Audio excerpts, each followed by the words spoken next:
My name is Roel Velde. Served in, what was it, somewhere 94, 95 in the Dutch Royal Army. At the time, it was still a conscription army. However, with the end of the Cold War, they were switching to a all-volunteer army. And for me, the situation at the time was that I already had received my notice to serve, but I was going to be.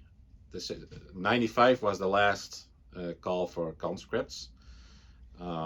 So I knew I would go, I wanted to serve at some point, and I knew I would miss the boat if I would first complete my studies, because by the time I would graduate, there would be no more conscription army. It would be all volunteer or all professional army. So at the time, I put my studies on hold in order to serve, and basically called the office like, "Hey, can you send me my notice for me to come and show up at basic training?" So that's how I started. I went to a let's say basic training unit where I did the they call it AMO, basic Dutch acronym for basic training. That was a month or two. Then driving school for like a general or all-purpose truck driving. And then I got assigned to my let's say unit for the remainder of the period, which was a anti-aircraft artillery unit, the 42nd. Well, the Dutch abbreviation is PALUABT, which is Panzerluchtdoel Batterij, which translates to armored anti-aircraft artillery. We were all very green, and we had no idea what we were really doing in the beginning. I guess a funny story would be that during basic training, we also had to go, night patrols, camping, etc. And we did have to carry our personal weapon with us to, I guess, but with blanks. We were doing our map reading in the forests in the Netherlands. One thing I remember is that at some point we were getting like a restroom break, not a restroom, but pick a tree. And so I hang my Uzi on one of the tree branches in order to do what I had to do. And then we got the call to reassemble, and I just packed up and went there, completely forgetting that I had put my weapon on one of the tree branches. So we stood there in assembly, and someone suddenly walked up to the let's say the drill sergeant with an Uzi, and of course then the guy starts talking about, all right, here we have an example of what not to do, and we have basically the whole lecture on how can you leave that weapon. And we were all like wondering who that guy was, and I turned to the guy next to me and said, "Man, that guy must be in trouble." And and then he goes, "Where's your weapon?" And I said, "Oh my God, that's my weapon." So I had forgotten my own weapon at the tree branch, and I got a chewing out by him. But anyway, that was one of those things that's from that moment on, you always have it with you. You don't forget that anymore. So other things that happened during the training was, I guess, the most thing that was the most painful was the training with tear gas, with having to practice with your gas mask. But in order to make you feel what it would be like if you don't put it on in time, they basically make you go into the gas chamber, and then it's like, okay, take it off and a couple of deep breaths, and then you'll experience what it is, and then you really get that effect on the gas on you. That's of course when everybody wants to get out there as quickly as possible with tears in their eyes and start throwing up and that kind of stuff. So, but yeah, that's all part of the practice, I would say. Right after the Cold War ended, right, which saw at the time a major reduction in general in most European armed forces. The massive threat of the former Soviet Union was gone. That's also why you saw a lot of governments changing from a conscript army to a all-volunteer army. Yeah, in general, we were still being trained to combat the Red Scare. That was at the time you know, still the training hadn't really shifted or caught up with the reality of the world. That was still kind of like, okay, we, you know, anti-aircraft units, yes, that was for helicopters, low flying aircraft. So we got trained on the shooting range for that, both shooting with your personal weapon, which, you know, for us at the time the standard weapon was an Uzi, the Israeli gun, and then with our equipment, which was the German manufactured PRTL, which is they call the version, the German version is called the Gepard. The Dutch version was called the PRTL, which basically is the undercarriage of a Leopard battle tank with the two 35mm Oerlikon guns on top of it, and they had to shoot the helicopters and aircraft out of the sky. So that was, yeah, we had trainings on the German planes at the shooting ranges there. We had trainings on trying to shoot the drones out of the sky on a Dutch seaside town, where there was also a Navy base. And there we have the flying, the remote control airplanes that tow a banner. And then the job of our unit was to try to hit those banners.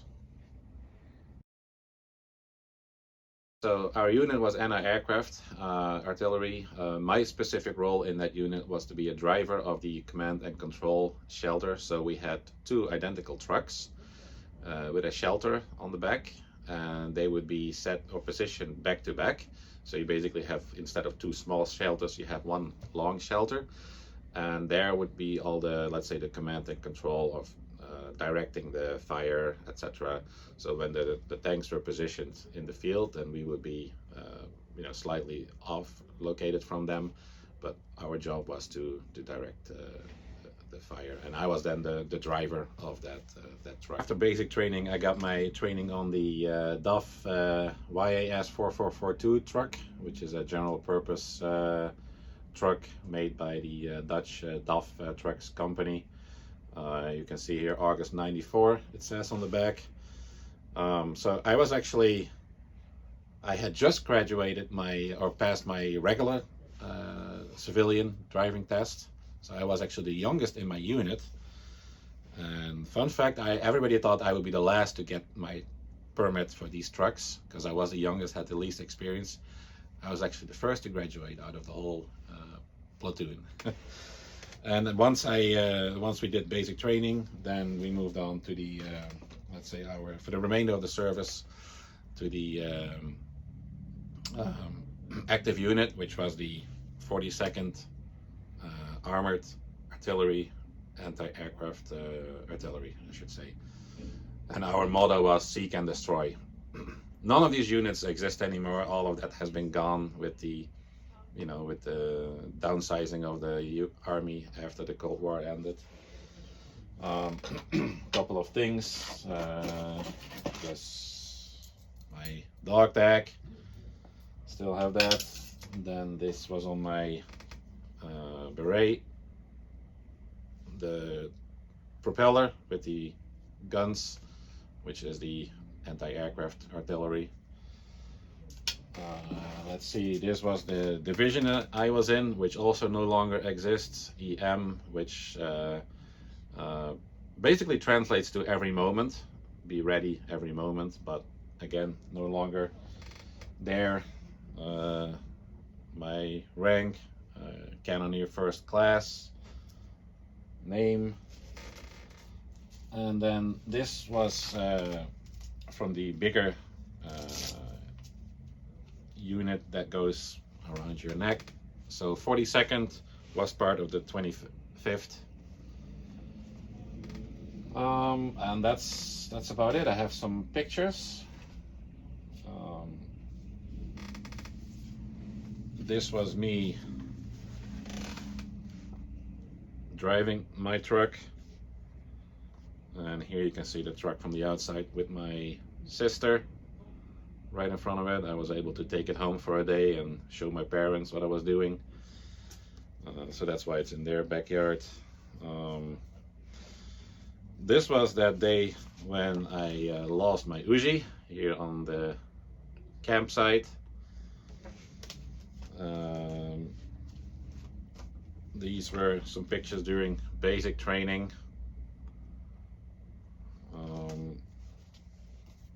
And then, of course, what every soldier does, all the pretty girls on their above their bed. But here you can kind of see the setup. So this would be the setup as it would be in a combat situation. So two identical trucks positioned back to back, covered in camo, and then those command shelters, they would be there to control the tanks. This is one of them, the PRTL, in the position trying to shoot down the drones. This was on a live fire exercise in Den Helder, which is a Dutch Navy base. So they positioned them there, and then the job was to try to shoot these remote controlled aircraft out of the sky. Not the aircraft itself, but they will be towing a banner about 300 feet behind the aircraft, and then the goal was to shoot or hit the banner. And then I did bring a couple of pictures. I guess the reason why I wanted to serve to begin with was, you know, my dad, he was a lifetime military, and he was first a driver and then later a commander of the Leopard ARV, the Armored Recovery Vehicle. So the one that goes out and recovers tanks stranded in in the field or fix them. So here is a picture of him back in this is probably late 70s, early 80s, doing some demonstrations on an old French car. You can see it kind of goes away very quickly. That's the fun stuff. But here it's him on a exercise also in probably in either Germany or France.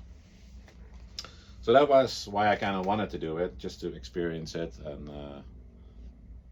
yeah, do what I could do as well. Yeah, so of course I think the military is in general, it's a very good school for everybody. I think personally every country should have some sort of a conscription. I think it only benefits the military to get people from all walks of life, working on the same goal. It benefits the people themselves. They learn, teamwork. They teach you, not to give up. Keep going when the going gets tough. Respect, discipline. I think all these things are valuable life lessons in general. And I think that, it's for me, it's personally a shame that they switched to an, more like a professional all volunteer army. Because then, of course, you don't get these all walks of life working in the same unit. Then it's usually people with a certain educational background, or they put them in the same in those same units. And I think it's, in general, that probably in a way it probably increases the quality, because people are serving for a longer time and they're more focused and more practicing on a single thing. At the same time, when you have people from different backgrounds, it also brings different perspectives to what you're trying to achieve, and I think that's where you lose some of that when you make that switch. Personally, initially, before I served as a conscript, I did wanted to actually, I was considering to join the military academy to become like my dad, lifetime in the service. Unfortunately, as a kid, I had busted my knee playing soccer at some point, and so my knee wasn't good enough to meet those requirements. They considered it good enough to serve as a conscript, but not good enough to to join the military academy. So and then I decided, okay, I guess the next best thing I can do is just to do my service. And at the same time, no regrets. It was really with the switch of a conscript army to a volunteer army. It was also the changing geopolitical situation in the world, right, where a lot of people feel they probably have no issue defending their country, defending, you know, what their territory.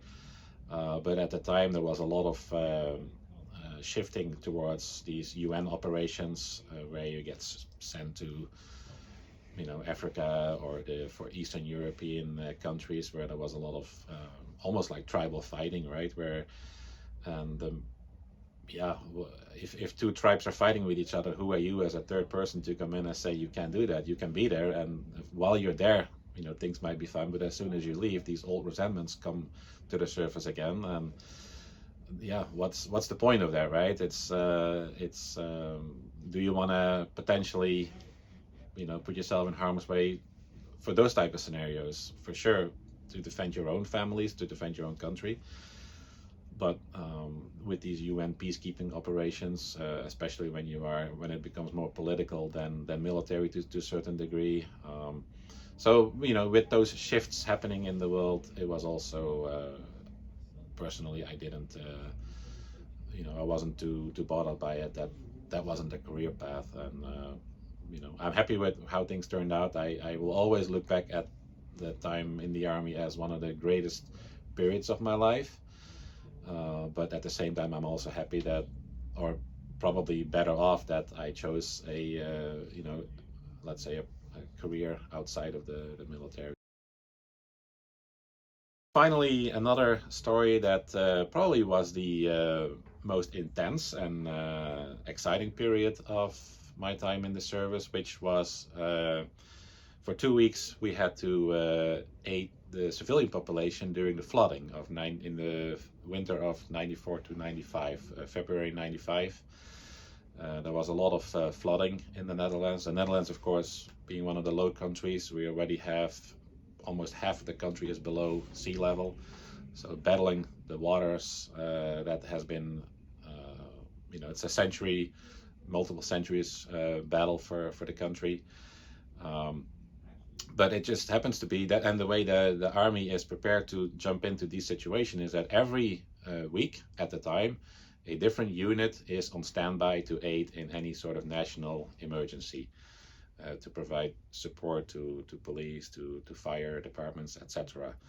So it just happens to be that we were the unit on duty that week, and of course nobody expects ever to get a call for a civilian disaster, but it happened to be that we were the unit on call, on standby, during the flooding. So we got the call, all our passes got revoked, we got the call to back up and drive to the part of the country where the rivers had exceeded their banks, and it was a very intense period of pretty much hardly any sleep, especially the first couple of days. It was nothing but trying to secure the dikes, strengthen the dikes, filling sandbags, doing what we could to try to stop the rising water. Once that got settled in, we got positioned in some sort of I think it was some community center where we could sleep. From there, we had to, some towns got evacuated, so it was our job to patrol the areas to make sure that nobody was looting or stealing anything. So it was just on-off, hour-long patrol through the water with our big rubber outfits, but basically the water was up almost until here when you had to walk your patrols. So yeah, it was a very intense 2-week period, or almost 2 weeks, maybe 11 days or something like that, until the water started to recede again and we got relieved. All the units came in. They even issued a book about it. Got some nice pictures of what happened back in the day, but it was pretty intense, pretty dramatic. But yeah, that was, I guess, another experience. It's not like you're fighting an enemy. In this case, the enemy was the water. But that was, I guess, also part of what was expected from us at the time.